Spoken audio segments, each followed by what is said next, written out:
कहते हैं कि हर होटल का एक ऐसा कमरा होता है जिसे बंद कर देना चाहिए, लेकिन लालच अक्सर डर से बड़ा होता है।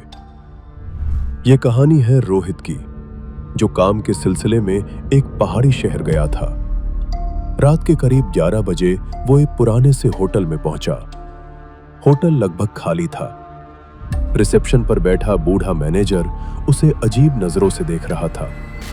सारे कमरे भरे हुए हैं, बस एक कमरा है 307। लेकिन क्या? कुछ नहीं साहब, अगर आपको कोई दिक्कत नहीं है तो ले लीजिए। रोहित ने बिना ज्यादा सोचे कमरा ले लिया। कमरा 307 होटल के सबसे आखिरी कोने में था। गलियारा बिल्कुल सुनसान, दीवारों पर पुरानी तस्वीरें और हल्की सी सड़ी हुई बदबू। जैसे ही रोहित ने दरवाजा खोला, कमरे में अजीब सी ठंडक थी। उसने सोचा शायद पहाड़ों की वजह से होगा।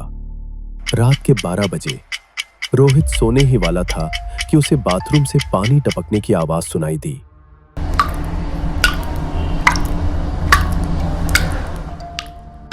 वो उठा, बाथरूम में गया, लेकिन वहां सब सूखा था।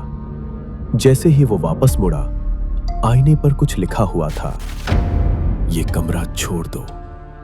रोहित का दिल जोर से धड़कने लगा। उसने तुरंत पीछे मुड़कर देखा, लेकिन कमरे में कोई नहीं था। अचानक कमरे की लाइट अपने आप बंद हो गई। पूरा कमरा अंधेरे में डूब गया। रोहित ने अपने फोन की टॉर्च ऑन की और तभी उसे कमरे के कोने में एक लड़की खड़ी दिखी। लंबे बिखरे बाल, सफेद कपड़े और चेहरा पूरी तरह खून से सना हुआ। रोहित डर के मारे जड़ हो गया। लड़की, तुमने मेरा कमरा क्यों लिया? रोहित चिल्लाया और दरवाजे की तरफ भागा, लेकिन दरवाजा बाहर से लॉक था।